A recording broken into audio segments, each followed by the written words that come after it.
I got a mount on the ground. I'll stand by. Hands! Hands! Hands! 12, one at gunpoint. Turn around. Turn around. Hands up. Face somewhere. Hold over. Seconds, what's wrong with it? I don't know. You got stabbed. Knife right there. It's gonna be in his face. Just don't know where. It's all gonna be internal. Squeeze my leg, you hear me?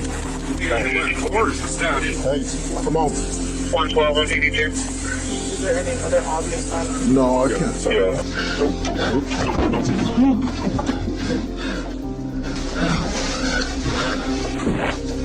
Pauliszia, you okay? A woman begs, he's just asleep, but he's not breathing. Body cam footage captures her denial, and the moment truth fractures reality. Officers arrive at a quiet Texas residence. A call. Someone unconscious. Okay, what happened? My boyfriend put a knife out on me, and I went to drive out, because he was trying to run me off the road with him. So I went to drive out, and when I tried to drive out, he ran in front of my vehicle, and he got hit, and he dropped the knife, he was trying to cut me. Is he moving? Is he breathing? Yeah, he's breathing, yes, ma'am. He dead, ma'am. You think he's dead? No, I don't know. He's not dead. He's breathing. He's asleep. He's highly intoxicated. Okay, you said he was dead. What makes you think he was dead? No, he's not dead. He just started snoring. He would not eat up.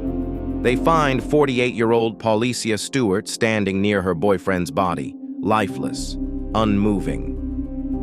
Her account, he was asleep. But the scene tells a far different story. Stewart's voice quivers. She insists, he's asleep. She says she didn't cause harm, but the officers sense something else, something dangerous hidden beneath her tone. Hands! Hands!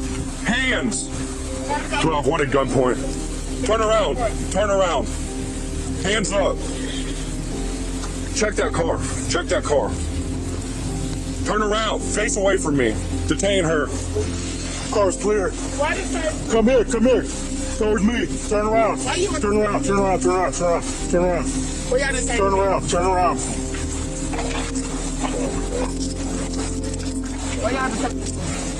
Precaution. Okay? Hang tight. Walk like this one. Come on. He has a knife. Right in here. Where's the wound at? I can't tell, man. Face somewhere. Hold over. Seconds, what's wrong with it? I don't know. You got strapped. Knife right there. It's gonna be in his face. Just don't know where. It's all gonna be internal. Squeeze my leg, you hear me? Hey, come on. 112 on 82. As she speaks, subtle signs, blood, posture, silence, contradict her narrative. Ma'am? You get the knife off the ground?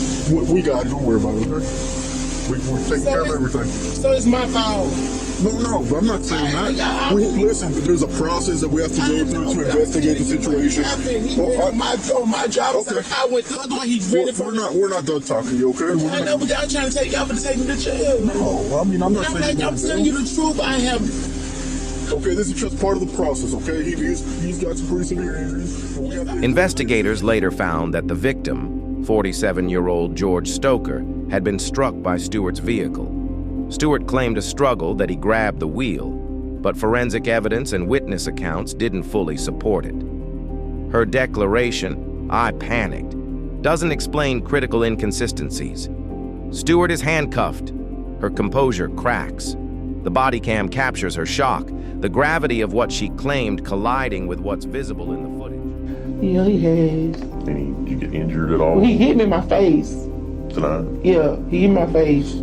When he was sussing, he hit me in my face. And it's like, man, not Her today. claims collapse under the weight of physical proof. In May 2025, she accepted a plea of criminally negligent homicide. The judge sentenced her to 30 days in jail and probation. The community reeled. Was that justice or too lenient? For a life lost, the penalty seems brief and the pain lasting. He jumped over the seat and he started trying to grab the steering wheel. I said, no, I'm not, we're not, let's go home. I don't know where you're trying to go to. Where you trying to go to?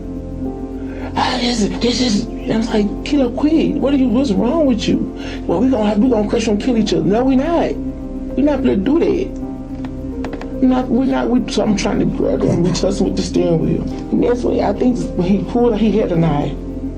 He jumps out the truck.